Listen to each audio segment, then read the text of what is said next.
dengan seorang sahabat yang bernama Abdullah bin Abbas. Ibnu Abbas ketika mana dia bawakan air kepada Nabi Muhammad SAW, maka Rasulullah tanya, siapa bawa air tadi ni? Maka Ibnu Abbas kata, ana ya Rasulullah. Ada riwayat mengatakan dia, yakni Abdullah bin Abbas. Maka dia bawakan air dengan Rasulullah. Rasulullah SAW mendoakan dia, Allahumma faqihu fiddin wa alimu ta'wil. Ya Allah, berikan dia fahaman agama dan ilmu ta'wil, ilmu tafsir. Terus saya selalu pesan pada anak-anak kampung saya pesan pada mereka, anak-anak kita sendiri yang masih kecil, pegang kepalanya, doakan dengan doa ni, Allahumma faqihu fiddin wa alimu ta'wil. Siapa tahu berkat doa tu dia menjadi seorang yang memahami Al-Quran, yang memahami sunnah Nabi dan memahami Islam, tuan-tuan. Sebab orang yang memahami Islam, orang yang ada kefahaman dalam agama Allah, maknanya orang itu baik, orang itu soleh, orang itu salihah. Nabi kata, "Man yuridillahu bi khairan yufaqihu fiddin." Siapa yang Allah nak bagi dia tu menjadi seorang yang baik, nescaya Allah bagi dia faham dalam agama Allah, Islam. Tu. Jadi kalau anak kita itu sudah faham agama Islam, dan tak perlu suruh apa lagi lah. Kau kena buat ni, sembahyang ni wajib. Kau jangan buat ni perkara ni haram. Tak payah suruh. Sebab apa? Dia faham sendiri lah. Tak perlu lagi kita susah-susah nak marah, nak suruh, nak tekan, nak apa. Sebab apa? Dia boleh fikir. Dan dia faham tak? Kalau buat ni Allah suka. Kalau tak buat yang ini ni Allah marah. Dia tahu dah tak? Dia tahu dah. Tak perlu lagi kita berat-berat, payah-payah nak fikir tentang dia dah. Sebab apa? Dia ada kefahaman dalam Islam. Maka Rasulullah SAW mendoakan Ibnu Abbas, Allahumma faqihu fiddin wa alimu ta'wil. Maka Abdullah bin Abbas menjadi seorang yang memahami Al-Quran, orang yang mentafsirkan Al-Quran dan menterjemahkan Al-Quranul Karim. Allah sehingga disebut sebagai cendekiawan Al-Quranul Karim. Kalau kita buka tafsir Tabari, ajaran lain, dan Ibnu Katsir dan tafsir lainnya, kebanyakan ulama mufassirin mengambil pandangan daripada Ibnu Abbas radhiyallahu taala anhu. Saya teringat juga satu kisah Syekh Badruddin Al-Aini hafizahullah ta'ala di bumi Mesir yang jadi Syekh Al-Azhar pada zamannya, tuan-tuan. Ketika mana dia itu kalau datang ke Masjid Al-Azhar mengajar, berkuliah, berceramah, maka ramai syekh-syekh akan berhenti kuliah di Jami'atul Azhar, di Masjid Al-Azhar, semata-mata nak datang ke Masjid Al-Azhar nak dengar ucapan Syekh Al-Azhar, yang Syekh Badruddin Al-Aini hafizahullah ta'ala. Bila ditanya, ya Syekh, kenapa kamu ni alim sangat? Ya Syekh, kenapa hafazan kamu kuat, wahai Syekh? Maka dia pun kata, saya masa kecil-kecil dahulu, ayah ini seorang ulama tentang di Syria, di bumi Syria. Ayah saya seorang ulama. Jadi ayah saya ni ketika kecil, waktu saya kecil, ayah saya sering kali bawa saya bertemu dengan ulama itu, ulama ini, ulama sana, ulama sini. Lebih dari 1000 orang ulama yang dia jumpa, dan dia minta tolong ulama tersebut mendoakan saya. Dan yang saya ingat doanya, Allahumma faqihu fiddin wa alimu ta'wil. Subhanallah. Berkat doa itu lebih 1000 orang ulama yang mendoakan dia, tuan-tuan. Dia menjadi seorang alim kabir, wal alim yang sangat hebat, alim yang sangat besar, tuan-tuan. Subhanallah, berkat doa itu. Sebab anak-anak kita, tuan-tuan, kalau ulama datang tempat kita, ada ulama itu kita akui akan ilmunya, zuhudnya, waraknya, datang jumpa dia, salam dengan dia, dan minta tolong doakan untuk kita dan untuk anak kita. Kita bawa anak sekali, Syekh, ni anak saya kecil lagi Syekh, mohon doakan untuk dia. Maka insya-Allah dia akan doakan.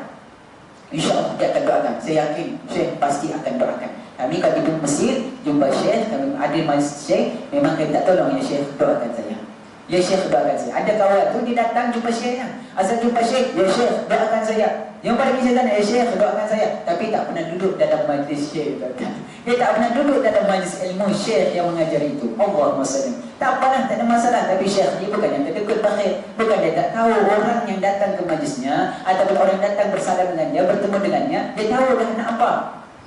Bukan dia tahu isi hatinya tu, bukan tahu isi hati, tak. Dia tahu sebab dia dulu Syekh itu waktu kecil-kecil, muda-muda macam tu. Dia sebab dia pernah jadi pelajar. Jadi dia tahu apa pelajar nak kepada gurunya, sebab dia pernah menjadi seorang pelajar. Tetapi bagi orang yang tidak pernah belajar, dia dapat gurunya cara talaki, maka dia tidak tahu apa anak muridnya mau. Dia tidak akan tahu. Itu sebablah ramai orang yang menuntut ilmu yang tidak bertalaki dengan Syekh lebih kurang adab. Makna kata kurang ajar, tak beradab dengan guru dan ulama-ulama. Sebab mereka tidak bertalaki dan tidak melihat bagaimana kesusahan istiqamahnya guru-guru itu menuntut ilmu dan mengajarkan ilmu kepada anak-anak muridnya. Subhanallah. Tapi hari ini kita tengok anak-anak tuan baru faham sikit, dah kata ulama tu sesat, ulama tu sekian-sekian, tak kena dengan fahaman, terus dia tolak. Dia kata tak kena dengan hadis Nabi SAW.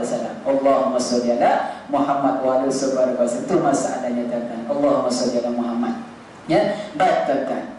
Begitu juga dengan Anas bin Malik radhiyallahu taala anhu. Anas ni ketika kecil-kecil, tadi Abu Abbas baru kecil lagi.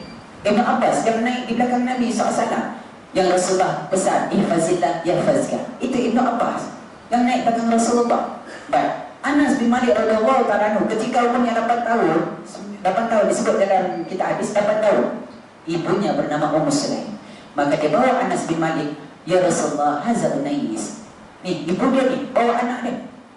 Kita tuan-tuan ibu kita lah pesan diri saya sendiri kepada tuan-tuan perempuan, kalau datang ada kuliah di tempat kita, itu ulama ya, syekh-syekh yang hebat yang kita akui ilmunya, anak muridnya ramai, kita bawa anak sekali datang.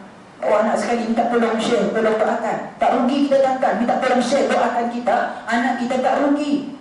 Sebab boleh jadi berkat doa syekh tadi, anak kita nanti besar menjadi orang yang macam itu, ataupun mengikuti Nabi SAW, ataupun bersama dengan perjuangan Nabi SAW.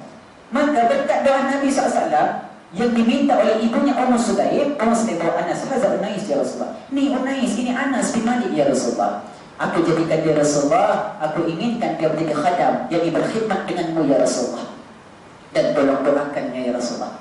Maka Rasulullah mendoakan, Allahumma akthir malahu wa waladahu wa barik umruhu wa barik ma'atahu wa wasi' bidari. Allahumma salli ala Muhammad. Maka Nabi mendoakan dia dengan kata Rasulullah, Allahumma akthir malahu, ya Allah banyakkan hartanya, ya Allah banyakkan anaknya, ya Allah panjangkan umurnya, ya Allah berkati apa yang kau berikan padanya, ya Allah luaskan rumahnya dan jadikan dia pendampingku dalam syurga. Allahumma salli ala Muhammad. Itu Rasulullah SAW. Anas bin Malik menjadi seorang khadam Nabi, berkhidmat dengan Rasulullah selama 10 tahun. Ketika umurnya 18 ke 19 tahun disebut Rasulullah wafat. Maknanya remaja, muda lagi Anas tu. 8 tahun dadak dengan Rasulullah. Ibunya nak sangat dia ikut Nabi SAW. Sebab mereka tahu siapa Rasulullah, mereka tahu siapa Nabi Muhammad SAW. Hari ini kalau orang tahu siapa pewaris Nabi, innamal ulama warasatul anbiya, saya yakin ramai orang akan datang bawa anak minta tolong ulama itu untuk mendoakannya, untuk mentahnikkan anak tersebut. Allahumma shalli ala Muhammad. Tahnik saja pun sebab apa kita tahnik dengan guru? Tahnik ni masa akikah 7 hari itu. Sebab apa kita tahnik dengan guru-guru syekh-syekh? Sebab apa? Sebab Rasulullah buat. Sahabat, zaman sahabat ridwanullah alaihim ajmain yang melahirkan anak, perempuan melahirkan anak, maka mereka akan tolong Rasulullah untuk mentahnikkan anak itu. Kerana Nabi bukan tahnik sahaja, bukan bagi kurma itu sahaja, tapi Rasulullah mendoakan keberkatan untuk anak itu. Disebut sebagai tabarruk. Jadi kita bertahnik untuk apa? Litabarruk, untuk bertabarruk, mengambil barokah daripada Nabi SAW. Jadi kalau Nabi berkat daripada Rasulullah, air liur yang mulia, air liur mulia. Jadi doa Rasulullah, doa yang mulia dan doa yang dimakbulkan Allah.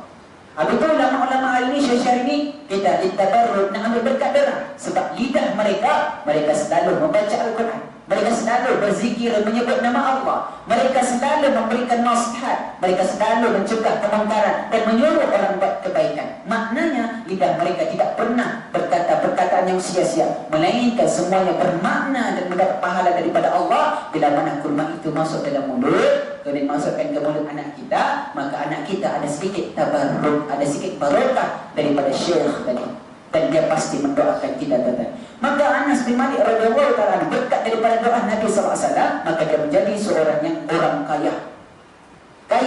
Anas kata, wallahi demi Allah, hartaku benar-benar banyak, anakku benar-benar banyak, dan umurnya panjang. Anas bin Malik kaya. Yang kedua, umurnya panjang, lebih 100 tahun. Ada disebut dalam kitab hadis 99 tahun. Dan yang ketiga, anak dan cucu cicitnya lebih 100 orang. Kita baru berapa cucu kita? Mungkin tak sampai 20 lagi. Paling banyak mungkin 30. Itu pun orang atau menteknya sudah kembali ke rahmatullah. Tetapi Anas, kelebihan dan barokah berkat daripada Nabi, Anas umurnya panjang dan sempat melihat anak cucunya banyak. Allahumma shalli ala Muhammad. Masa hidup lagi nampak ada cucunya lebih. Anak cucunya lebih 100 orang. Tu berkat doa daripada Nabi Muhammad sallallahu alaihi wasallam. Dan rumah Anas bin Malik disebut rumah yang luas. Maknanya kata rumah yang besar. Rumah besar berkat doa daripada Nabi sallallahu alaihi wasallam. Macam rumah tuan lah, 2 tingkat rumah bangau tu, lebih kurang begitulah. Kaya. Sebab doa Nabi sallallahu alaihi wasallam yang mendoakan banyak harta Anas bin Malik radhiyallahu taala anhu. Dan juga Anas kata, aku inginkan doa yang terakhir, iaitu yang Nabi kata, jadikan dia pendampingku di dalam syurga. Itu yang Anas bin Malik nak. Jadikan dia pendampingku dalam syurga. Iaitu setelah Anas bin Malik mendapat harta yang banyak, mendapat anak cucu yang banyak, dan umurnya panjang. Dan dia teringin bukan dunia, tapi akhirat. Akhirat tu, nih, dalam syurga bersama dengan Nabi Muhammad sallallahu alaihi wasallam. Al-mar'u ma'a man ahabbah. Seorang itu bersama dengan orang dia sayang, orang dia cinta di hari kiamat nanti. Itu ya. Datang saudara bagi ya Rasulullah, bila berlaku kiamat ya Rasulullah? Rasulullah tanya semula, apa kau sediakan untuk hari kiamat? Aku tak sediakan solat banyak ya Rasulullah. Aku tak sediakan puasa banyak ya Rasulullah. Tapi aku meletakkan cintaku kepada Allah dan kepada Rasulullah sallallahu alaihi wasallam. Maka Rasulullah kata, kamu al-mar'u ma'a man ahabba. Seorang itu bersama dengan orang yang dia sayang. Di mana? Fi yaumil qiyamah. Kalau kita cinta Allah, cinta Rasulullah, kita akan bersama dengan baginda Nabi Muhammad sallallahu alaihi wasallam. Maka Anas bin Malik tanya Rasulullah, ya Rasulullah, saya tahu di akhir nanti semua orang akan cari kamu ya Rasulullah. Semua orang akan cari kamu ya Rasulullah. Minta tolong dan syafaat daripada ya Rasulullah. Di mana aku nak cari kamu ya Rasulullah? Sedangkan Anas menjadi pendamping Nabi. Maka Rasulullah kata, cari aku di titian sirat.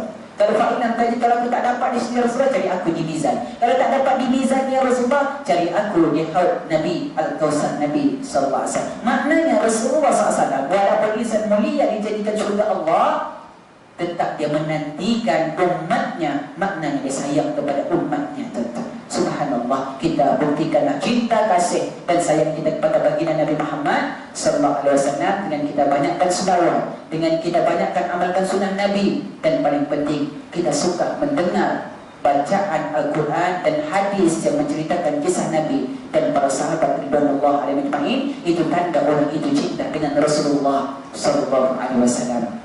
Jadi cukup sekadar itu tuan-tuan untuk tazkirah kuliah subuh pada hari ini. Minta maaf sekiranya melebihi masa ataupun terkasar bahasa. Minta maaf juga kelewatan saya subuh tadi untuk sunat-sunat tasbih itu. Minta maaf sangat-sangat. Moga-moga apa yang baik daripada Allah dan tak baik kelemahan saya sendiri. Saya minta maaf sekiranya terkasar bahasa melebihi masa. Dan Allah kata, Nabi apa yang disebut oleh ulama, Masya Allah kana wa ma lam yasha' lam yakun. Apa yang dikehendaki Allah pasti berlaku. Maknanya kata apa yang kita rancang tidak semestinya berlaku. Jadi apa yang Allah rancang pasti berlaku. Wa ma lam yasha' lam yakun. Dan apa yang tidak dikehendaki Allah, nescaya tidak akan berlaku. Benda pasti berlaku bila dikehendaki Allah. Kita rancang macam mana pun, kalau Allah tak kehendaki, tak izinkan, tak akan berlaku tuan-tuan. Alhamdulillah, terima kasih kepada tuan-tuan perempuan semua yang sudah mendengar kuliah maupun tazkirah, dan juga jemaah yang hadir berkiamat semalam. Moga-moga kita mendapat pahala daripada Allah dan amalan-amalan kita diterima di sisi Allah Subhanahu wa taala. Wabillahi taufiq wal hidayah. Wassalamualaikum warahmatullahi wabarakatuh. Bismillahirrahmanirrahim. Alhamdulillahirabbil alamin wassalatu wassalamu ala asyrafil mursalin sayyidina Muhammad wa alihi wasallam ajma'in. Allahumma a'inna ala dzikrika wa syukrika wa husni ibadatik. Allahumma rzuqna mutaba'atan Nabi Muhammad sallallahu alaihi wasallam awwalan wa akhiran wa zahiran wa batinan wa qawlan wa fi'lan wa ibadatan wa amalan salihan bi rahmatika ya arhamar rahimin. Wa sallallahu ala sayyidina Muhammad wa alihi wasallam. Alhamdulillahirabbil alamin. Taqabbalallahu